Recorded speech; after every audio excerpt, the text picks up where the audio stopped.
J'aime bien des fois titiller et tout. T'as capté, quand tu as grandi un peu, nous, on a tous chambré au quartier. Tu vois, on a toujours grandi avec cette ambiance de taquiner. On m'a beaucoup taquiné, moi. Les Français surtout, ils aiment bien. Bah, après, le problème, c'est que quand on arrive dans la cage et qu'ils dorment au premier round, c'est bien de taquiner, c'est bien de parler avant le combat. Mais quand tu finis en train de dormir dans mes vidéos, tu finiras sur un highlight, un bon réel. Tu vas me faire bien prendre des abonnés, tu vas me faire percer. C'est très sympa. Donc parle, parle. Moi, j'aime bien parce qu'ils ont beaucoup la bouche. Ils ont cette culture en France de pouvoir parler, etc. C'est très bien. Mais faut être Cédric Doumbé, faut assumer. Parce que si tu n'assumes pas, mon frère, moi, je vais être là. Une erreur, je vais t'endormir direct. Une erreur, une ouverture, je vais t'endormir. On a quitté l'école pour la cahier, mais la cahier n'a rien rapporté de bon. Banks. On a quitté l'école pour la cahier, mais la cahier n'a rien rapporté de bon. Des fils de dame, des trous dans les deux cons. Des fils de dame, des trous dans les deux cons. Dis-nous ce que t'as d'écho. Je te dirai t'es qui, on sort de la pénombre. On en voulait beaucoup, donc on a stoppé les guerres avec les béquilles. On rêvait d'être Tu t'es présenté. Bah, merci déjà à vous pour l'interview. Patrick Abura, a.k.a. Mugiwara, a.k.a. The Belgian Bomber, combattant d'MMA. Et je pense que vous savez déjà, c'est bon. Il n'y a pas besoin de trop en dire, pas besoin de trop en dire. Au début, le MMA était-il un sport avec lequel tu avais des facilités? Non, moi, je n'ai pas commencé par le MMA. Moi, j'ai commencé avec le foot. J'ai fait 7 ans de foot. Après, tu un ligament croisé. Non, je rigole. Non, vraiment, après, j'ai arrêté. Et donc, pendant un petit moment, j'ai rien fait. Et puis là, je me suis mis au MMA dû à un ami qui m'avait invité. C'était genre une genre de séance avec un parrainage. Tu ramènes quelqu'un, tu as un mois gratuit.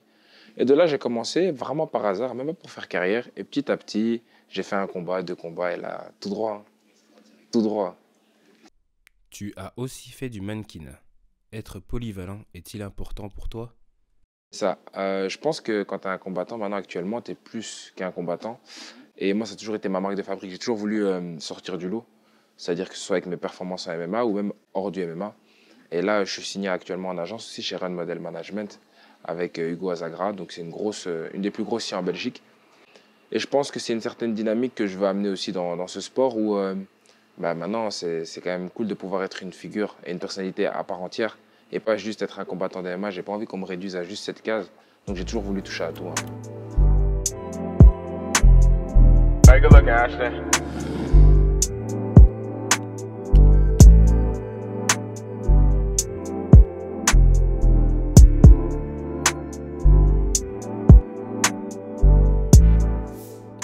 Peux-tu nous parler de la Team Sendo?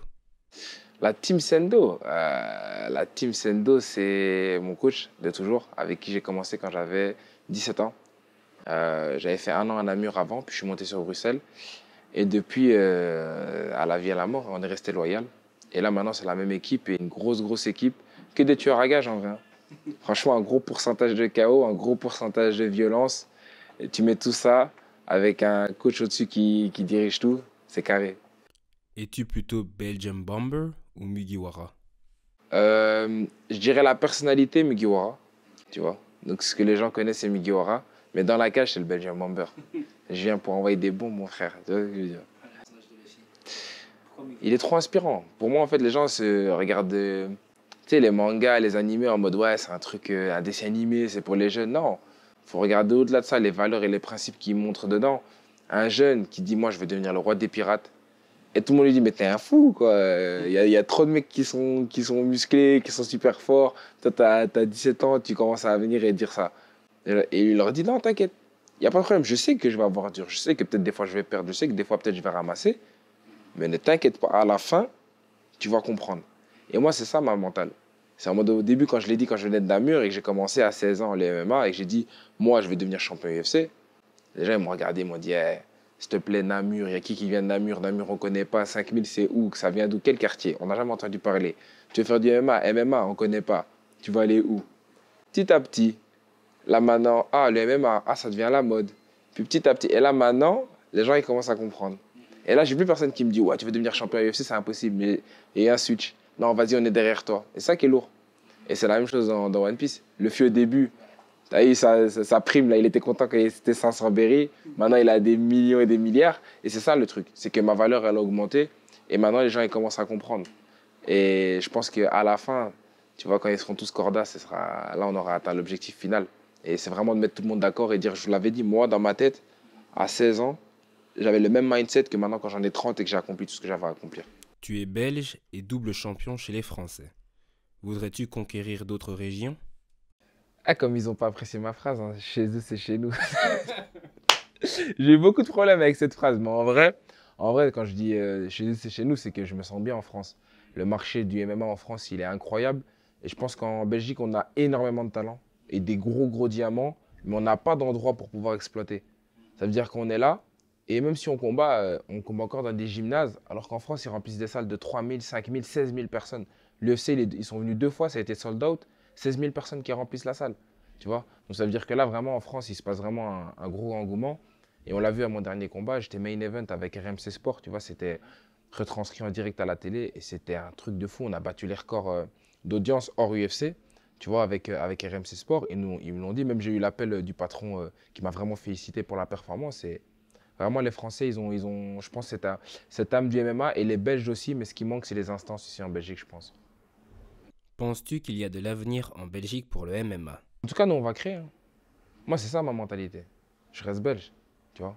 Je kiffe la francophonie et je représenterai la francophonie. Ça veut dire que les Français, ta vie, c'est méga. Moi, je reçois énormément de soutien des Français. Je pense que vous êtes un des premiers médias belges à me faire une interview. Tout le reste, le 3/4, c'est des médias français. Donc, ça veut dire que voilà, moi, je ne crache pas dans la soupe. Ça veut dire que je reçois énormément de force. Mais à l'avenir, moi, j'ai envie de pouvoir mettre ma pierre à l'édifice et construire quelque chose en Belgique pour que les générations futures, elles ont un chemin. Et je pense que c'est à nous de le faire. S'il n'y a personne qui l'a fait, c'est à nous de le faire. On va commencer par ça. Ouais, c'est ça. Moi, je vais le faire en tout cas. Tu as tout droit. Si on repart du début, quelles sont tes étapes pour devenir champion UFC? Ouh, ça, c'est une bonne question. Les étapes pour devenir champion UFC, il y a beaucoup. Hein. Déjà, il faut commencer le sport. Une fois que tu as commencé, il faut être assidu. Ça veut dire commencer tes premiers combats. 1 combat, 2 combats, 3 combats. Là, tu penses que tu es combattant. Tu n'es pas encore combattant. Quand tu as fait 3-4 combats, tu n'es pas encore un vrai combattant, mais dans ta tête, tu te mets déjà dans un stade où tu n'y es pas encore, parce que tu ne connais pas vraiment le sport. Puis tu as la première défaite, comment tu réagis? T'en as, ils arrêtent. T'en as, ils sont déprimés. T'en as, ils ont la haine et ils reviennent 2 fois plus fort. Là, déjà, tu es dans le bon mindset. Une fois que tu as ça, faire tes armes en amateur. Aller combattre à l'étranger, sortir de ton pays, parce que tu dois voir le monde, voir comment les autres, ils boxent, parce qu'à l'UFC, tu auras les meilleurs du monde entier. Une fois que tu as fini ça, le passage en pro. Le passage en pro, c'est compliqué parce qu'il faut chaque fois bien construire ta carrière, choisir le bon combat au bon moment. Tout est une question de timing. C'est très dur. On a vu des carrières, il y a plein de champions qui, au final, des gros potentiels et au final, on les a vus dégringoler. Parce qu'ils ont pris le combat trop tôt, parce qu'ils ont accepté l'UFC trop tôt, parce qu'il a accepté un combat à 5 jours. Parce que l'autre, on lui a dit non, mais on te propose 100 000, mais il prend un tueur alors qu'il n'est pas encore prêt. Tu vois. Et tout ça, c'est vraiment à prendre en compte. Et moi, je pense que pour l'UFC, il faut déjà avoir une équipe. Tu dois avoir une équipe, un manager, un coach, une famille, une madame, Inch'Allah, à tes côtés, qui t'entoure aussi, qui sera là dans les bons et dans les mauvais moments. Une fois que tu as tout ça, avoir le potentiel, bosser. Et malheureusement, ça c'est clair que c'est inégal, mais avoir un certain talent. Et peut-être qu'avec tout ça, même si tu fais toutes les choses bien, tu n'iras peut-être pas à l'UFC, mais en tout cas, tu mets déjà toutes les chances de ton côté. Il faut un environnement favorable à ta réussite. Si tu es là et que tu es là en soirée et puis que tu rentres à 4 heures, ton entraînement il est à 10 heures, tu as dormi 5 heures, tu es KO, tu as à peine déjeuné, tu as le temps d'arriver à l'entraînement, tu as les yeux à moitié réveillés, alors que l'autre, il a dormi à 22 heures, il s'est réveillé à 8 heures, il a 10 heures de sommeil, il est plein au taquet, vous n'aurez pas le même niveau. Parce qu'à l'entraînement, vous n'allez pas donner le même rendement. Et peut-être qu'au début, vu que tu es talentueux, tu vas gagner, mais au fur et à mesure des années, l'autre, il va te rattraper, le bosseur. Parce qu'il faut une petite part de talent. Les gens, ils pensent qu'il faut... Non, il faut une petite part de talent. Par contre, il faut peut-être 99% de travail. Tu vois? Il faut vraiment 1% de talent. Parce qu'il ne faut pas mentir. Il faut un certain talent pour arriver là-bas. En tout cas, pour être le meilleur et être le champion. Mais il te faut quand même 99% de travail. Si on te dit « Hé, je vous avais dit quoi ?» Cédric Doumbé. T'en penses quoi du trash talking dans le sport? Moi, c'est pas ma façon de faire. J'aime bien des fois titiller et tout. Quand tu as grandi un peu, on a tous chambré au quartier. Tu vois, on a toujours grandi avec cette ambiance de taquiner, bien sûr. Bien sûr, on m'a beaucoup taquiné, moi. Les Français, surtout, ils aiment bien. Bah, après, le problème, c'est que quand on arrive dans la cage et qu'ils dorment au premier round, c'est bien de taquiner, c'est bien de parler avant le combat. Mais quand tu finis en train de dormir dans mes vidéos, tu finiras sur un highlight, un bon réel. Tu vas me faire bien prendre des abonnés, tu vas me faire percer. C'est très sympa. Donc, parle.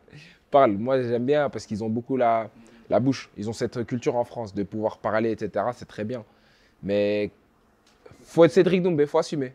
Parce que si tu n'assumes pas, mon frère, moi, je vais être là. Une erreur, je vais t'endormir direct. Une erreur, une ouverture, je vais t'endormir. Et tu vas dormir devant ta famille, devant les caméras. Et moi, je suis médiatisé, gros. Allez, tu prends un KO de ma part, c'est 1 million de vues sur Instagram. J'espère que tu es prêt. Donc parle, tu vois. Épisode 1, mon ami. Encore toi, Davy One. Voilà. C'est Mozart, Capitaine Jackson. Épisode 1, New Generation. T'as la rage, tu vois rouge quand j'arrive. Plus j'encaisse, plus je sens que je dérive. T'es pas vif, t'es lent comme Boateng. T'as le mort quand je jump du range. J'fais le boulot, c'est mon gun que je range. J'suis qu'à 17% quand je rappe. Nouvelle série de freestyle, là dans la cabine, on est plusieurs. Fallait pas réveiller la bête, maintenant c'est les instrumentales qu'on dissèque. Selon toi, quel est le combattant MMA qui est le plus complet aujourd'hui? Sans hésiter, John Jones. John Jones sans hésiter.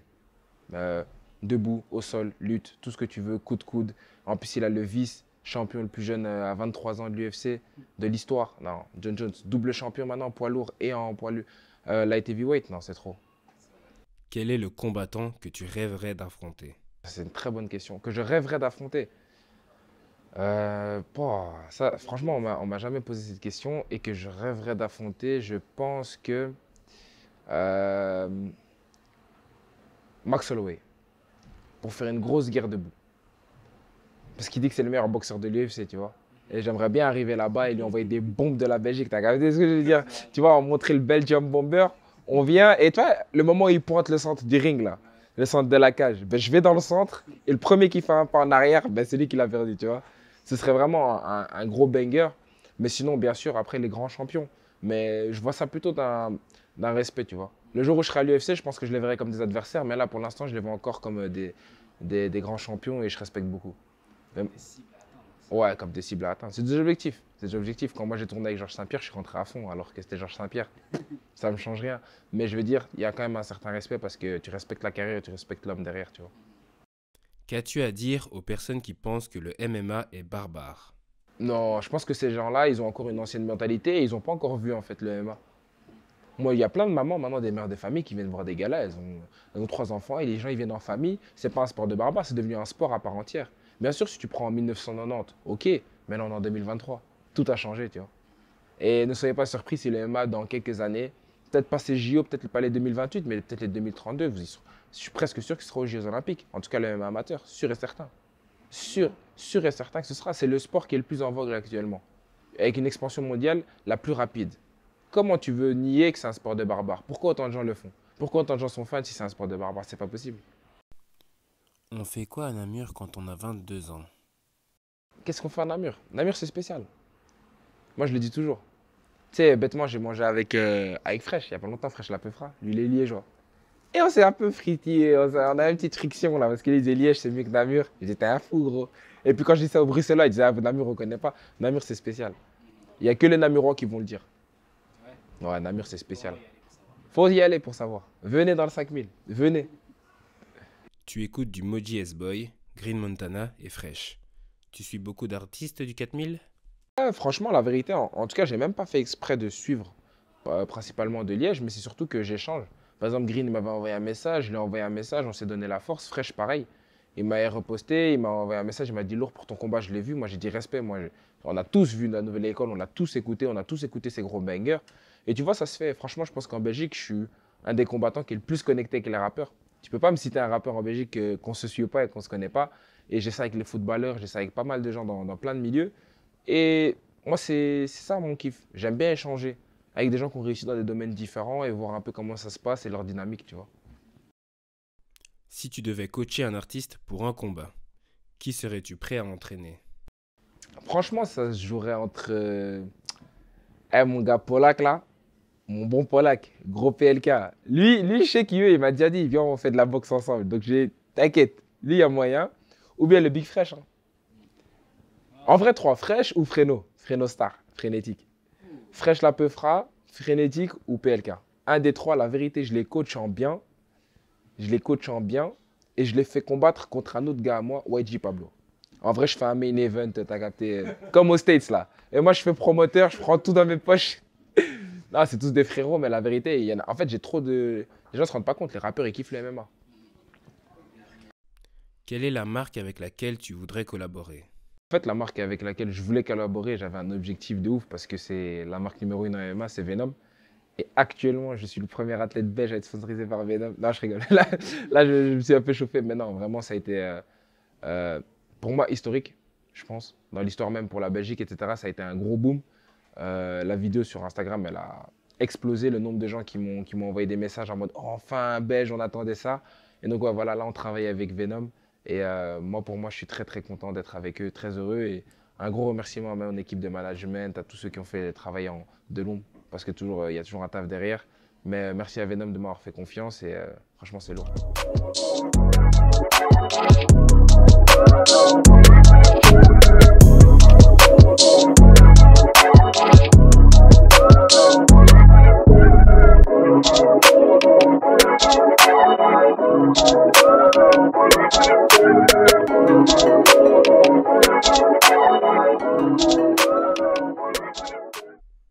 As-tu une marque belge à conseiller? Si je te disais marque belge, Arte. Big shout out à Bertoni. Arte, j'aime beaucoup ce qu'ils font. J'ai mon gars sûr aussi, 17 The Brand. Lui, c'est dans le lifestyle aussi, plus drip. Tu vois, Arte, je les trouve un peu plus dans la mode, etc. Plus drip. Vraiment, en Belgique, c'est les deux marques déjà je porte de manière assez quotidienne, tu vois. Donc moi, je ne vais pas te conseiller quelque chose que je ne mets pas ou que j'aime pas. Mais vraiment, ces deux-là, je trouve qu'ils sont vraiment à part. Et ils font vraiment de grosses choses. Un gros merci à Nouvel Homme Mag. Allez follow la page, follow sur Instagram. C'est des big frérots. Franchement, ça fait plaisir ce que vous faites et un grand merci. N'hésitez pas à me suivre sur Mugiwara-Diva-Z5. Et voilà, on est ensemble. Le Belgian Banda. Ici, y a pas de jeu de couleur qui sort à minuit. Je me rappelle quand j'étais au front et que pour eux, tout ce que je disais n'avait pas de forme. Avant, on était sur tous les plafonds. Maintenant, on est sur toutes les plateformes. Encore une mère qui ne reverra plus jamais son fils. Encore une mise, je sais tout, je vais pas chez tout, je connais...